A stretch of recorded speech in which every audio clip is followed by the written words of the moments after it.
Hi, Grace. Welcome. I'm Kara, and this is Joe. We're going to worship this morning. I hope that you will join in with us. Let's sing.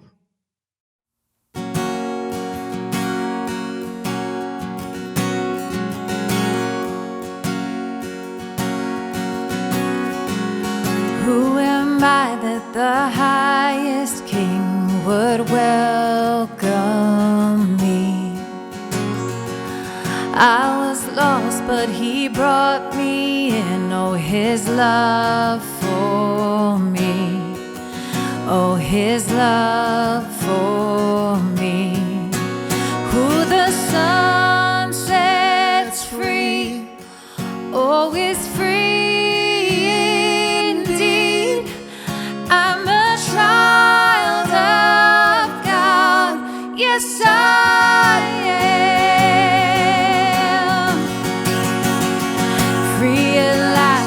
Has ransomed me, his grace runs deep. While I was a slave to sin, Jesus died for me. Yes, he died for me. Who the sun sets free, oh, it's free.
Give life, you are love, you bring light to the darkness, you give hope, you restore every heart that is broken. And great are you, Lord. It's your breath in our lungs, so we pour out our praise. We pour out our praise. It's your breath in our lungs, so we pour out our praise to you only. Great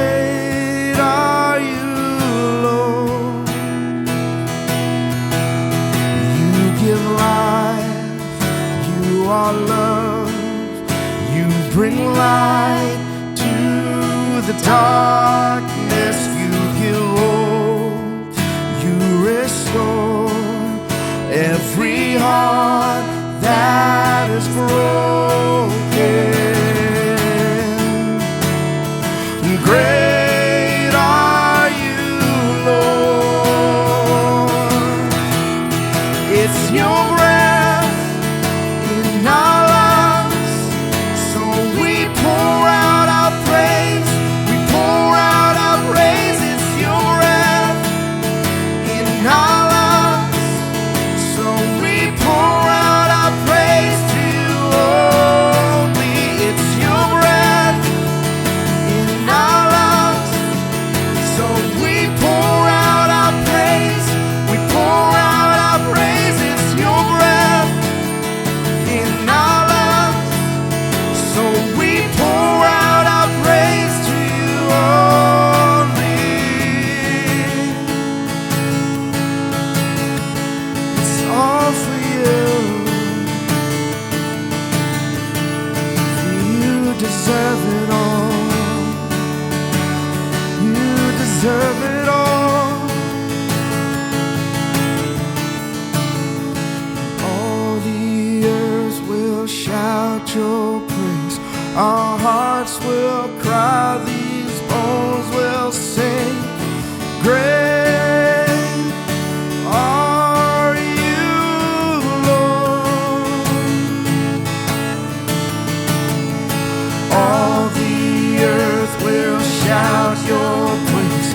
Our hearts will cry. These bones will sing. Great are you, Lord. All the earth will shout your praise. Our hearts will cry. These bones will sing. Great are you, Lord. It's your breath in our lungs, so we pour out our praise. We pour out our praise. It's your breath in our lungs, so we pour out our praise to you only. Great are you, Lord.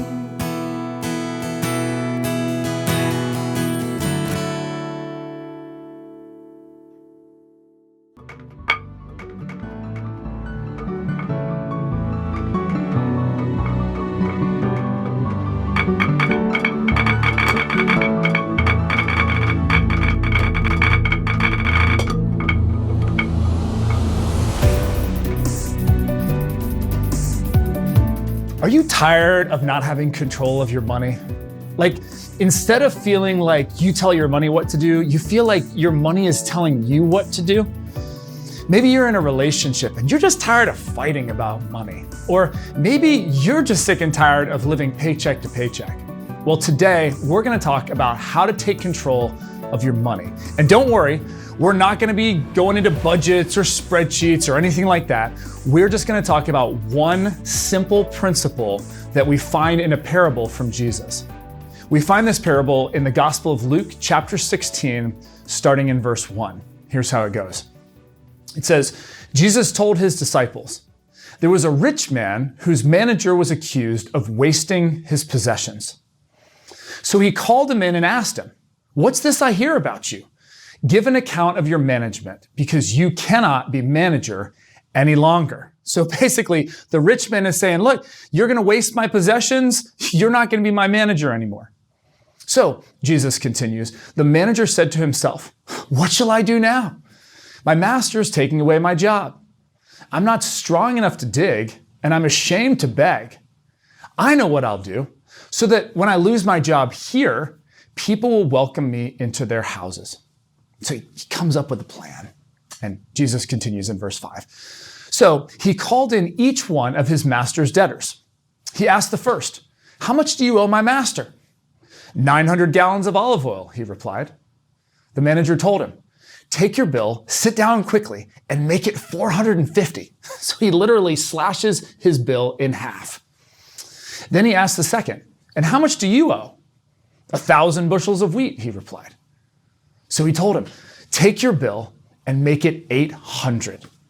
So if you haven't heard this parable before, you can imagine what's about to happen when the master finds out what this manager has been doing.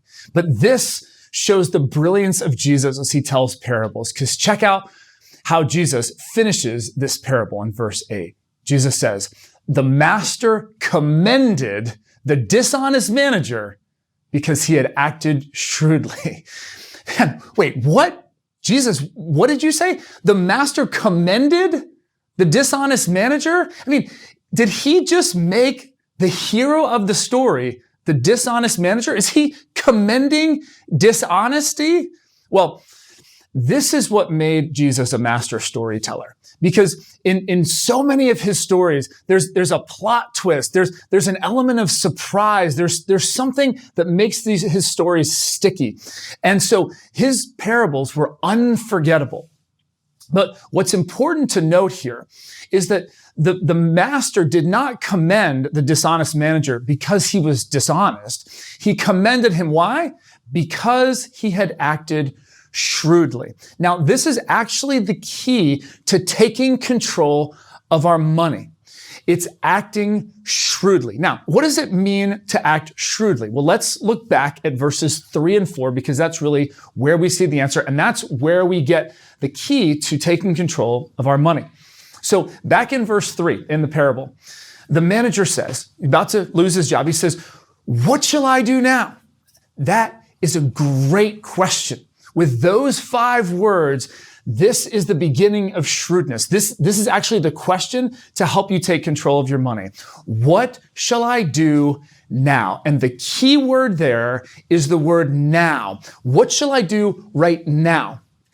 And then in verse 4, he says this, I know what I'll do so that when I lose my job here, people will welcome me into their houses. What he's saying there is, I know what I'll do now so that later I'll be okay.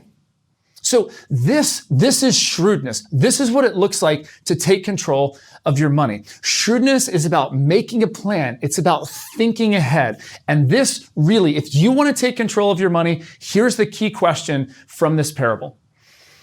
What do I do now that will make a difference later? Let me say that again. What do I do now that will make a difference later? So let me ask you, do you have a plan for your money now that will make a difference later? That is shrewdness. That is how you take control of your money. Now, I just want to say to you, if just even that question, do you have a plan for your money? If that is like overwhelming to you and your mind starts spinning with like credit card debt and investments and budgets and all kinds of stuff, I just want to reassure you, okay? I am going to help you. At the end of this message, I'm going to share a great resource with you. But for now, let's just lean into this one simple principle. What do I do now that will make a difference later?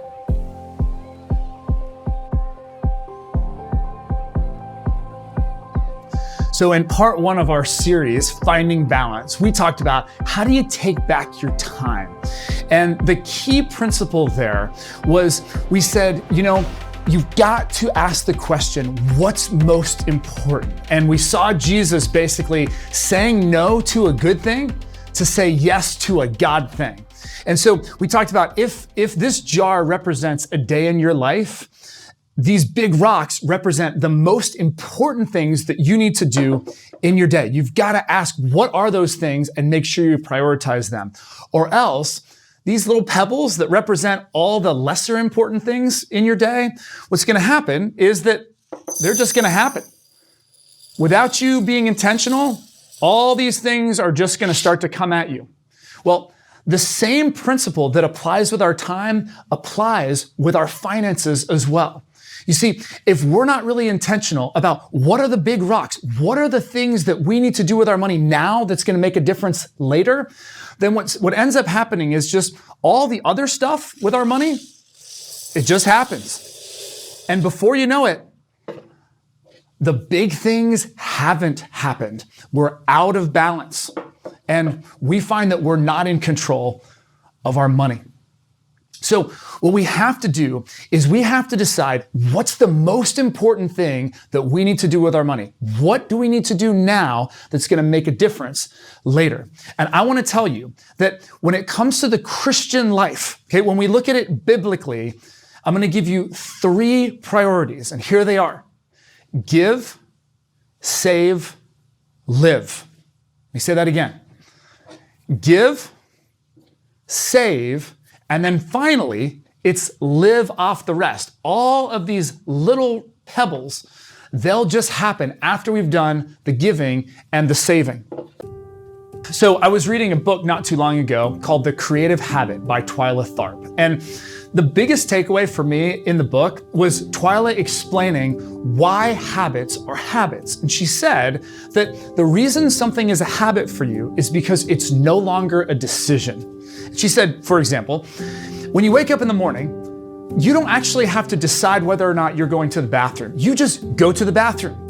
You don't wake up and say, should I brush my teeth today? No, you just brush your teeth. Well, at least I hope you brush your teeth. And if you're a coffee drinker, you don't sit there and go, should I make myself a cup of coffee today? No. There's no decision there. You've pre-decided that you're gonna do that. It's a habit. You don't even have to think about it. Now, when it comes to our finances, the principle is so similar. We've got to establish certain habits. So for me, many years ago, I decided that I was going to give a certain percentage of my income away. There were causes, charities, there were things that I wanted to do in this world. I wanted to make a difference. And so what I did was I automated my giving. It was one of the first things that would happen in the month. Money would go out to give to the things that I believed in. In a similar way, I decided that I was going to save a certain percentage of my income for retirement, right? When I can no longer work, I want to make sure I have some money to be able to live off of. And then when my kids came along, I decided, you know what, there's going to be a certain percentage of my income that was going to go for my kids' college funds. And so here's the beautiful thing. Once you just make those decisions, when you pre-decide your priorities, then it's no longer something that you have to consider, you have to think about. And this is what's awesome about being able to automate things in this day and age. You don't ever have to even think about it. It's just going to happen. And then with all the rest, right? Because we give, we save, and we live off the rest. When all the other stuff just starts to happen, check this out. This is so beautiful. This is shrewdness. This is finding balance. This is taking control of your money. Do you notice that the big rocks, the most important things, they haven't moved. They haven't changed. See, we decide now what's going to make a difference later, and we make sure to prioritize and make sure that that stuff happens. So here's the question for you. Ask yourself this. What do I do with my money now that will make a difference later?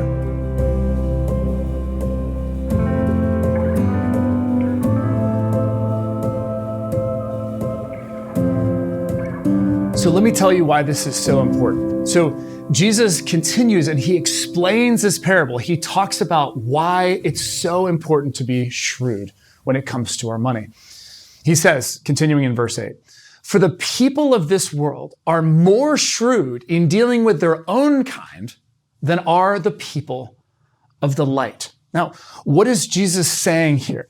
He's saying that the people of this world, and he's referencing the average person, not talking about a follower of Jesus. He's talking about the average person walking around on this planet. He's saying this person who's not necessarily thinking deep or thinking about how they can have this major impact on the world or be a blessing in the world. He's saying that that average person is more shrewd than the person of the light, the person who is the follower of Jesus. And so the takeaway here is how much more shrewd should we be as followers of Jesus?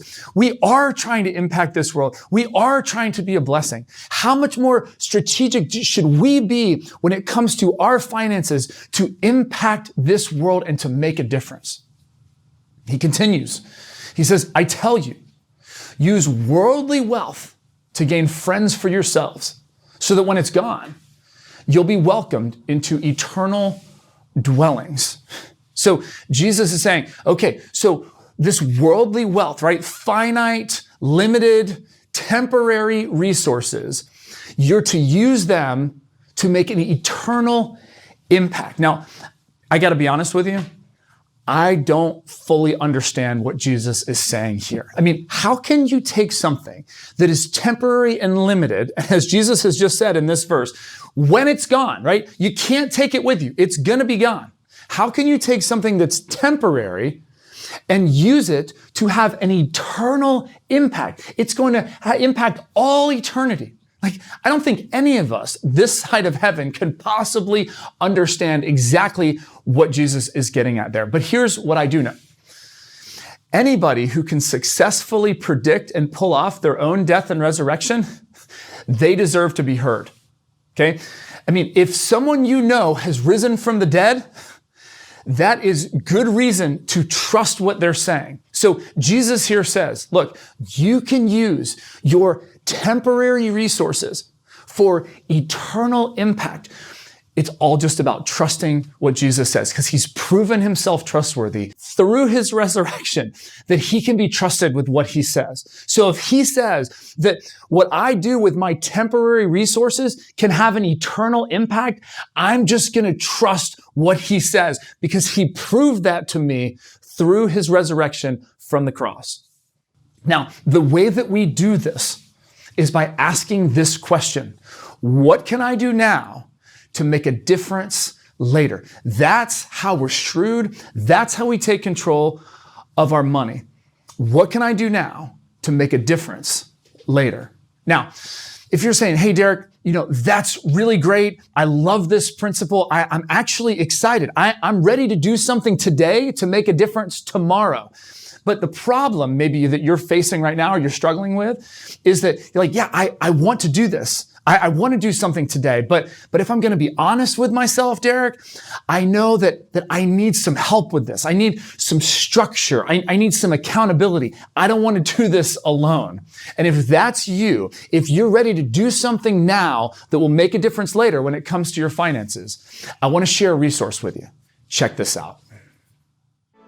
The rich rules over the poor, and the borrower is slave to the lender. Are you really going to make the hard choices to change your life?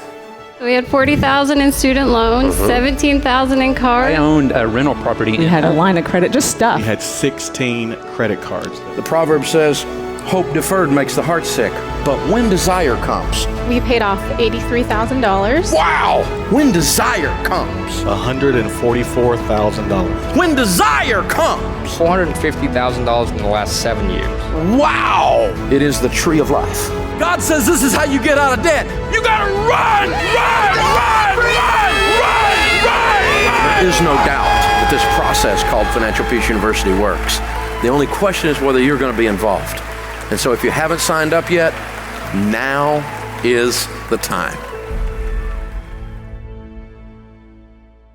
If you want to take control of your money, I cannot encourage you enough to sign up for Financial Peace University. And I just have to say, on a personal note, when Becky and I, when we went through Financial Peace University years and years and years ago, it stopped all of our money fights, all of them, because it got us on the same page. We established a plan, and really it got us in control of our money. It's fantastic. And here's how you do it. You go to trygrace.org/groups. I encourage you, if you're feeling, yes, I want to do something now that will make a difference later, go right now. Trygrace.org/groups, sign up for Financial Peace University. Now, if you're sitting there thinking, money's not really my issue. I feel like I'm pretty shrewd with my money. I feel good about this principle. This was a great refresher. I want to tell you, there's another way to be shrewd here, and that is to be shrewd with your relationships. I want to ask you, are you in a community group? Do you have people in your life who are coming alongside of you and are encouraging you in your spiritual journey? Because you see, we're not just signing up for Financial Peace University today, we're signing up for all types of community groups. And so I want to encourage you, be relationally shrewd as well. You can go to trygrace.org/groups right now and find a group where you'll be encouraged in your faith journey. Please do that today. Let me pray for you. God, many of us, we need help with our finances. God, we're tired of our money telling us what to do. We're ready to tell our money what to do. Lord, please show each of us, what do we need to do now to make a difference later? Whether that's financially, for some of us, that's relationally, that's a different sort of a way. But Lord, when we get a sense of what you're telling us to do right now, I pray that you'd also give us the courage to go and do it. In Christ's name, amen. Well, thank you so much for being with me today. I hope that you can join us next time for part 3 of this sermon series, Finding Balance.